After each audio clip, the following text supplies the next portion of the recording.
కుమార్తెలను, కుమారులను కని, పెంచి, పోషించి వారి బాగోగులను చూసుకుని ఉన్నతమైన స్థితికి వెళ్ళే వరకు తల్లిదండ్రులు పడే కష్టం అంతా ఇంత కాదు.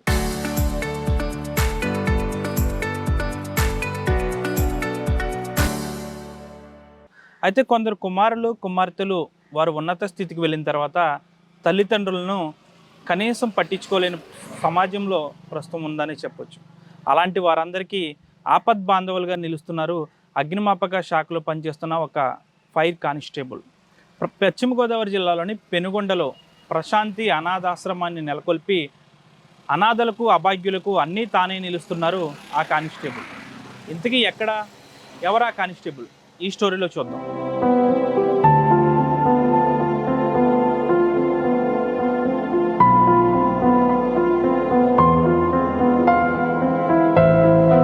ప్రస్తుతం నేను పశ్చిమ గోదావరి జిల్లాలోని పెనుగొండలోని ప్రశాంతి అనాథ వృద్ధుల ఆశ్రమంలో ఉన్నాను.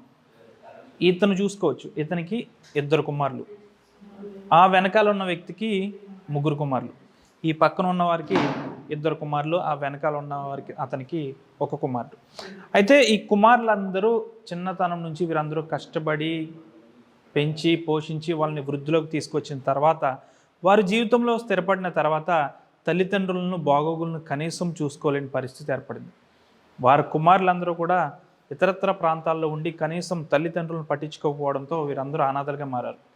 ఈ అనాథలందరికీ ఆపద్బాంధవులై నిలిచారు ఆంధ్రప్రదేశ్ విపత్తు నిర్వహణ సంస్థలో కింది స్థాయి ఉద్యోగిగా పనిచేస్తున్న ఒక ఫైర్ కానిస్టేబుల్ బొక్క వెంకటరమణ. ప్రస్తుతం ఆయన ఉన్నారు. ఆయనతో మాట్లాడదాం. అసలు అతనికి ఈ ఆలోచన ఎలా వచ్చింది? యూనిఫామ్ సర్వీస్లో ఉండి 4th క్లాస్ ఎంప్లాయీగా ఉండి అతను దాదాపు అతనికి వచ్చే జీతంలో సగ భాగాన్ని ఈ వృద్ధాశ్రమానికి, అనాథ నిలయానికి ఖర్చు పెడుతున్నారు.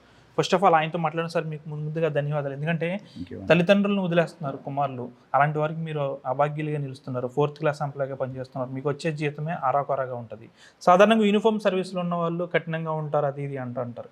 మీకు అసలు ఈ ఆలోచన ఎలా వచ్చింది? ఇంతమందిని వృద్ధులను మీరు చూసుకుంటున్నారు, మీకు ఏ విధంగా ఫీలింగ్ ఉంది?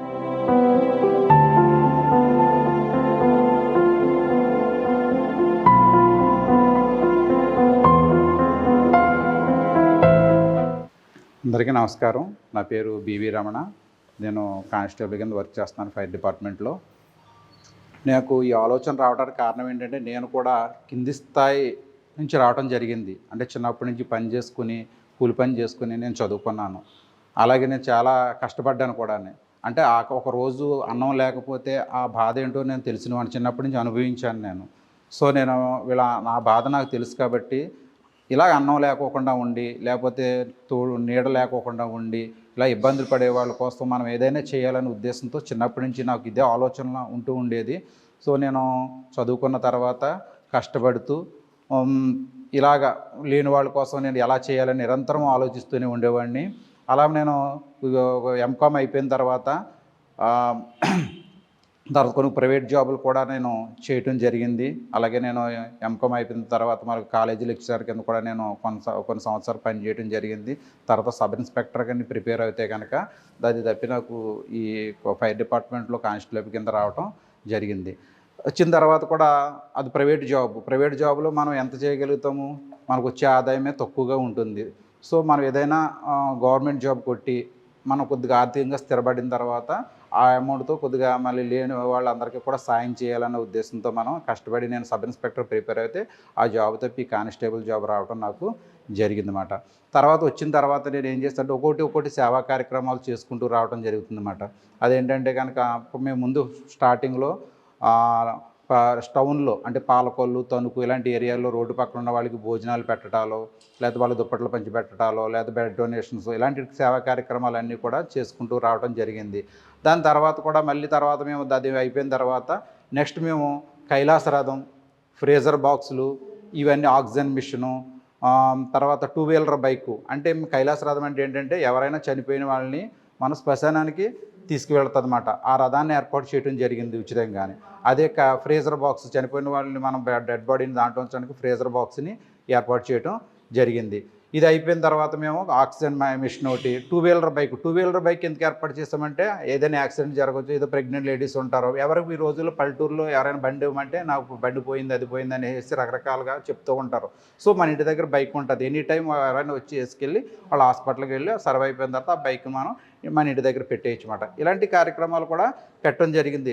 నెక్స్ట్ స్టెప్ ఏంటంటే కనుక నేను చాలామందిని చూశాను, తల్లిదండ్రులని చాలామంది పట్టించుకోవటం లేదు. ఇప్పుడు ఎందువల్ల అంటే వాళ్ళు రకరకాల ఊళ్ళో ఉంటున్నారు కొంతమంది, తర్వాత కొంతమంది ఏంటంటే కనుక పేరెంట్స్ని పొంతులు వేసుకుంటూ ఉంటున్నారు. నువ్వు 2-3 నెలలు చూడు, నేను 3-4 నెలలు చూస్తాను, అలా ఇలాగా వంతులు వేసుకుంటూ ఉంటున్నారు. అదేంట్రా ఈ పరిస్థితి ఇలాగా ఉన్నది, తల్లిదండ్రులు వంతులు వేసుకుంటూ ఉంటున్నారు, లేకపోతే కొంతమంది ఏమో తండ్రులు చూడటం కోసం దెబ్బలాడుకుంటూ ఉంటున్నారు, నువ్వు చూడు అనేసి అనుకుంటున్నారు. సో ఏంటి అంత మనకి చిన్నప్పటి నుంచి కని పెంచిన తల్లిదండ్రులని వంతులేసుకోవటం ఏంటి, తర్వాత నువ్వు చూడు అనుకోవటం ఏంటి, అదొక ఆనందం కింద స్వీకరించాలి. ఈరోజు తల్లిదండ్రులు కని పెంచడం మనం ఈ స్థాయిలో ఉన్నామంటే వాళ్ళే వాళ్ళు ఏం చేయాలి, నేను చూస్తానని పోటాబడి బట్టి ప్రపంచం అలా తయారవ్వాలి. నా తల్లిదండ్రులు నేను చూస్తాను అనేసి రావాలి. కానీ వంతులేస్తున్నారు, నువ్వు 4 నెలలు నేను 4 నెలలు, 3 నెలలు 3 నెలలు, అదేంటి అంటే ఇదంతా చూసాను నేను సొసైటీలో. తర్వాత తల్లిదండ్రులు చూడకుండా కొంతమందికి ఎండేస్తున్నారు బయటికి, నువ్వేం సంపాదించావు, నువ్వేం చేసావు, ఏమీ లేదనేసి ఇలా వాళ్ళందరినీ నేను సొసైటీలో చూసి మనం ఇలాంటి వాళ్ళ కోసం ఏదైనా చెయ్యాలి మన వంతు అనేసి నేను రకరకాలుగా అంటే తర్వాత నేను ప్రశాంతి అనాథ వృద్ధులాశ్రమం అనేది ఈ పెనుగొండలో ఒక బిల్డింగ్ తీసుకున్నాను. ఆ బిల్డింగ్ తీసుకుని పాత బిల్డింగ్ ఇది 20 years నుంచి పాడుపడిపోయిన బిల్డింగ్, మూలపడిపోయిన బిల్డింగ్ తీసుకుని దీన్ని అంతా రీమోడల్ చేసి తర్వాత ఈ ఆశ్రమాన్ని నెలకొల్పడం జరిగింది. ఈ ఆశ్రమంలో ఏంటంటే కనుక మనకి ఎవరైనా తల్లిదండ్రులు చూడకపోతే కనుక ఆ పిల్లలు చూడకపోతే వాళ్ళు ఉచితంగా రావచ్చు, ఉచితంగా జాయిన్ అవ్వచ్చు. ₹1 కూడా మేము ఛార్జ్ చేయము వాళ్ళకి, వాళ్ళకి టోటల్గా లేనంటూ వాళ్ళ కోసమేనేది. ₹1 ఛార్జ్ చేయకుండా అంటే వాళ్ళకి బట్టలు కానీ, టిఫిన్లు, మధ్యాహ్నం భోజనం, సాయంత్రం మళ్ళీ టీ, నైట్ భోజనం, ఇలాగా మాకు మెనూ ఉంటుంది. ఆ మెనూ ప్రకారం మేము పెట్టడం జరుగుతుందన్నమాట. ఇదంతా కూడా మన రాష్ట్రంలో ఎక్కడ ఉన్నా సరే రావచ్చు ఇక్కడికి, చుట్టుపక్కలనే వాళ్ళు కాదు, ఎక్కడైనా రావచ్చు, ఉచిత సౌకర్యాన్ని అందరూ కూడా ఉపయోగించుకోవచ్చు. అండ్ నా ఉద్దేశం ఏంటంటే ఇలాంటి అనాథాశ్రమాలు ఎక్కువగా పెరగాలనేమి కాదు, కాకపోతే ఈ ఆశ్రమాల వరకు రాకూడదు వీళ్ళు. అంటే వచ్చారంటే కారణం ఏంటి, ఇంటి దగ్గర పరిస్థితులు బాగోకో, తర్వాత పిల్లలు పట్టించుకోకో ఇలా జరుగుతుంది. సో సొసైటీ ఏంటంటే కొంత చేంజ్ అవ్వాలి. మన తల్లిదండ్రులు ఏంటి, మన రోల్ ఏంటి, వాళ్ళ పట్ల మనం ఏ విధంగా ఉండాలి, ఇదంతా కూడా మన బెటర్ సొసైటీ కింద తయారవ్వాలి. నాకు వచ్చే ఆలోచన, నేను 4th class ఎంప్లాయీని, నాకుండే ఆదాయం కూడా అంతంత మాత్రంగానే ఉంటుంది. అయినా సరే నాకున్న ఆదాయంతో, నాకున్న ఫ్రెండ్స్ సహకారంతో, వీళ్ళ సహకారంతో ఇంకో ముందుకు వెళ్తాను. ఇంతమందికి ఈ రోజున నేను ఉచిత భోజనాన్ని ఏర్పాటు చేయడం జరుగుతుంది, షెల్టర్ని ఇవ్వటం కూడా జరిగిందన్నమాట. అంటే ఇక్కడ మనం మీ అనాథాశ్రమంలో ఇక్కడ ఉన్న వాళ్ళలో దాదాపు ఒక్కొక్కరికి 2 కుమారులు 3 కుమారులు ఉన్నారు. వాళ్ళు కూడా ఆర్థికంగా స్థిరపడిన వాళ్ళు. ఎందుకు ఆ విధంగా వదిలేస్తారు అనుకోవచ్చు? ముందు మిమ్మల్ని అప్రోచ్ అయ్యారా అసలు? మా ఫాదర్ని ఇక్కడ జాయిన్ చేపిస్తామని ఏమైనా అప్రోచ్ అయ్యారా? అలాగా కొంతమంది అప్రోచ్ అయ్యారు, కొంతమంది అప్రోచ్ అవ్వలేదు. ఏంటంటే కనుక మొన్న రీసెంట్గా కొంతమంది వచ్చారు. వాళ్ళు ఏంటంటే వాళ్ళ ఇంటి దగ్గర పరిస్థితులు బాగోక ఒంటరిగా లోన్లీగా ఫీల్ అయ్యి, పిల్లలు ఎక్కడో ఉంటారు, వాళ్ళు ఏంటి ఒక చిన్న గదిలో ఉంటారు, బయట ప్రపంచం ఏమీ తెలియదు వాళ్ళకి. సో అంత లోన్లీగా ఫీల్ అయ్యి ఒంటరితనంతో వాళ్ళు కొంతమంది వచ్చి జాయిన్ అయిన వాళ్ళు ఉన్నారు. కొంతమంది వాళ్ళు ఏంటంటే వాళ్ళ తల్లిదండ్రుని వాళ్ళే తీసుకొచ్చి జాయిన్ చేశారు. ఎందుకంటే ఇంటి దగ్గర మాకు సాగట్లేదండి, మా వల్ల అవ్వట్లేదు, మేము ఆర్థికంగా ఇలా ఉన్నాం అలా ఉన్నాం, మేమే చేసుకుంటున్నాం అనేసి కొంతమంది అంటే బయట ఎక్కడో ఉండి పిల్లలు ఉన్నవాళ్ళు కొంతమంది, అలా రకరకాల వాళ్ళు, ఒకళ్ళని కాదు రకరకాల వాళ్ళు ఇందులో జాయిన్ అవ్వడం జరిగింది. అంటే మీరు చేసేది ఫైర్ డిపార్ట్మెంట్లో, ప్రస్తుతం ఆ ఫైర్ డిపార్ట్మెంట్లో కూడా సిబ్బంది కొరత చాలా ఎక్కువ ఉంది. మీకు కూడా మీ డ్యూటీస్ పరంగా ఎక్కువగానే డ్యూటీస్ ఉంటాయి. మీరు ఏ విధంగా బ్యాలెన్స్ చేసుకుంటారంటే ఇక్కడ చూసుకోవాలి, ఒక పక్కన మీరు డ్యూటీ చూసుకోవాలి, దానికంటే ముఖ్యంగా మీకు దీని మీద ఎక్కువ ఆలోచన ఉంటుంది. మీరు డ్యూటీ చేస్తున్నప్పటికీ కూడా వీళ్ళు ఎక్కడ ఎలా ఉన్నారు, వాళ్ళు తిన్నారో లేదా అని ఒక ఆలోచన మీకు ఉంటుంది. అంటే దీని రెండింటిని ఏ విధంగా బ్యాలెన్స్ చేసుకుంటున్నారు? అంటే బ్యాలెన్స్ చేయడానికి మెయిన్ కారణం ఏంటంటే కనుక ఒక పక్క నుంచి నా విధులు నేను నిర్వర్తించుకోవాలి, అంటే డ్యూటీ పరంగా మనకి అక్కడ పర్ఫెక్ట్గా మనం ఉండాలి. అలా ఉండటానికి మెయిన్ రెండింటిని సహకారం చేసుకొని మా మిస్సెస్ ఉన్నారు, ఆవిడ పేరు అరుణ్ గారు, ఆవిడ ఉన్నారు. ఆవిడ నేను లేని సమయంలో ఆవిడే ఇవన్నీ టోటల్గా చూసుకుంటూ ఉంటుంది, నైటు పగలో కూడా చూసుకుంటూ ఉంటుంది. నేను నా ఖాళీ సమయంలో వచ్చి నేను కూడా ఇందులో చూసుకోవడం జరుగుతుంది.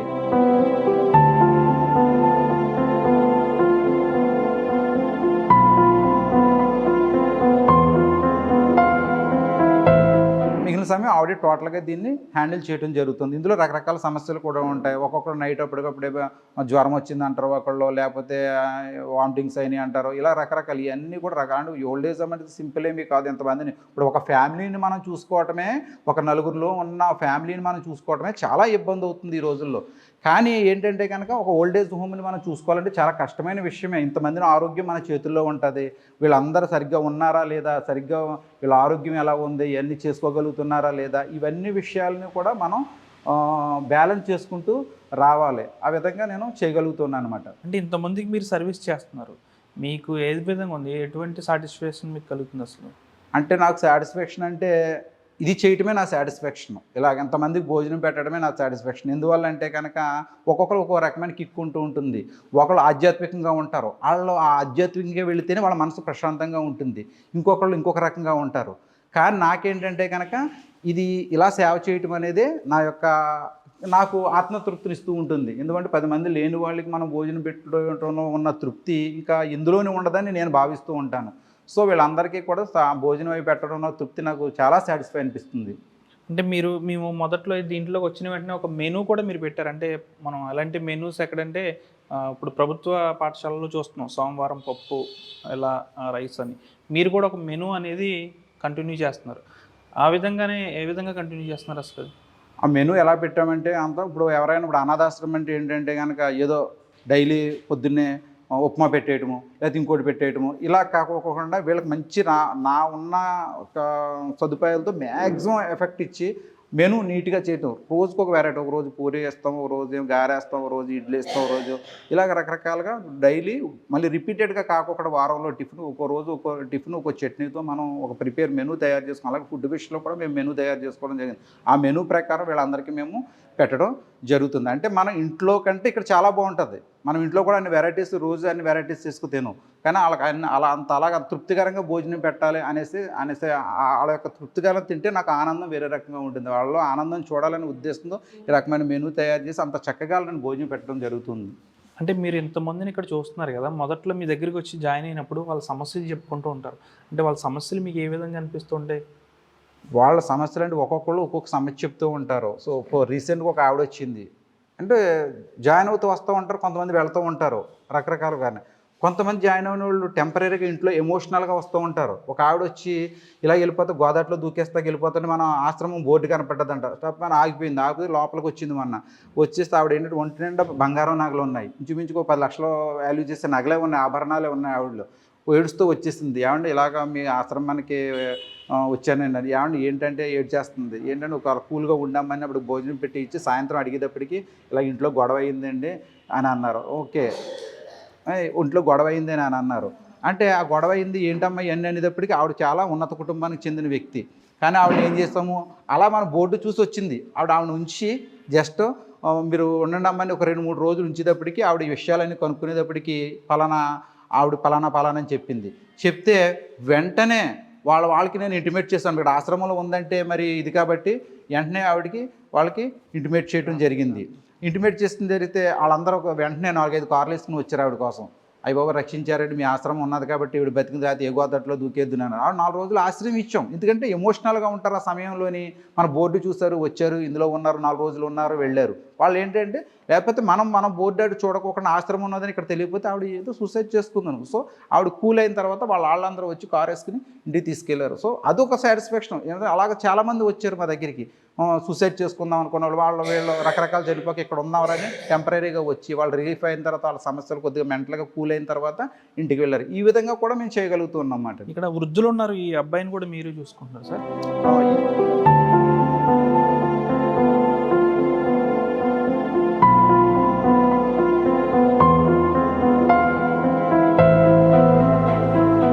ఈ అబ్బాయి మనకి జొన్నాడ ఆలమూరు అని చెప్పేసి మన రావులపాలెం దగ్గర ఉందన్నమాట, ఈస్ట్ గోదావరిలో ఉందన్నమాట. ఆ జొన్నాడ ఆలమూరు నుంచి రావడం జరిగింది. ఈ అబ్బాయి పరిస్థితి ఏంటంటే కనుక వీళ్ళ అమ్మ గారు కిడ్నీ ఇన్ఫెక్షన్తో చనిపోయారు.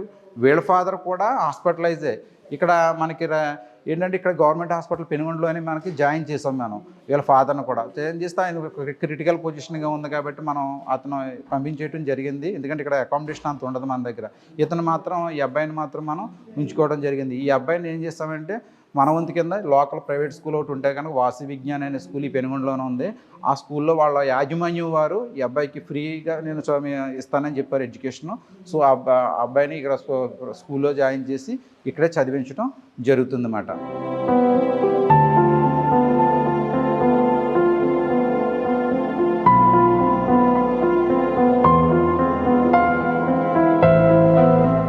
చూసారు కదా, ఇక్కడున్న ఈ అనాథాశ్రమంలో ఉన్న ఎవరైతే వృద్ధులు ఉన్నారో వీరందరూ కుమారులు కుమార్తెలు కూడా అందరూ కూడా ఆర్థికంగా స్థిరపడిన వాళ్ళే. కనీసం తండ్రిని చూసుకోలేని పొజిషన్లో లేని వాళ్ళైతే ఎవరూ లేరు. అయినప్పటికీ కూడా తండ్రి తల్లి వారికి బరువైనట్టు అనిపించిందేమో అనాథాశ్రమాలకి అయితే తీసుకొచ్చేస్తున్న పరిస్థితి నెలకొంది. వీరందరికీ, ఈ అనాథలందరికీ కూడా ఆపద్ బాంధవుడిగా ఒక దేవుడి మాదిరిగా నిలిచారు అగ్నిమాపక శాఖలో పనిచేస్తున్న కింది స్థాయి ఉద్యోగిగా పనిచేస్తున్న వెంకటరమణ గారు. ఆయన ఉదయం నుంచి సాయంత్రం వరకు కూడా పూర్తి స్థాయిలో వీరిపై ఎక్కువగా ఫోకస్ పెట్టి వీరి బాగోగులను చూసుకుంటున్నారు. అయితే కుమారులు తల్లిదండ్రులను చూసుకోకుండా ఉండడం అనేది నేరం అంటున్నారు. అయినప్పటికీ కూడా చాలా వరకు అనాథాశ్రమాలు అయితే ఎక్కువగా పెరిగిపోయాయి. సమాజం కూడా ఆ విధంగానే ఉంది. అనాథాశ్రమాలు పెరగాలని తమ ఉద్దేశం కాదు, కని పెంచి పోషించి వారిని ఉన్నత స్థితికి తీసుకువెళ్ళిన కుమారులు కుమార్తెలు తల్లిదండ్రుల బాగోగులను చివరిలో చూసుకోవాల్సిన ఆవశ్యకత ఎంతైనా ఉందంటున్నారు. ప్రస్తుతం పెనుగొండతో పాటు ఈ చుట్టుపక్కల ప్రాంతాల్లో ఏదైతే ఫ్రీజర్లతో పాటు ఈ మృతదేహాలను తరలించే వ్యాన్లను కూడా ఈయన ఉచితంగా పంపిణీ చేస్తున్నారు. ఈ చుట్టుపక్కల ప్రాంతాల్లో అనేక అవార్డులతో పాటు అనేక మంది ఉన్నత అధికారుల అభినందనలు కూడా వెంకటరమణ గారు తీసుకున్నారు. ఈ చుట్టుపక్కల అనాథలకు, అభాగ్యులకు, పేదలకు తాను ఆపద్బాంధవుడుగా నిలుస్తున్నారు. వీడియో జర్నలిస్ట్ శేఖర్తో మనోజ్ RTV, పశ్చిమ గోదావరి జిల్లా పెనుగొండ నుంచి.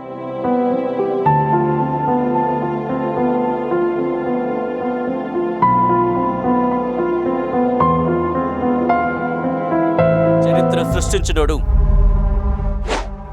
ఇప్పుడు ఆ చరిత్రని తిరగరాయబోతున్నాడు. అబద్ధాల గోడల్ని బద్దల కొట్టి నిజాలను రాగా మీ ముందుంచబోతున్నాడు. నిజమైన వార్తల కోసం వెంటనే డౌన్లోడ్ చేసుకోండి రా యాప్ని.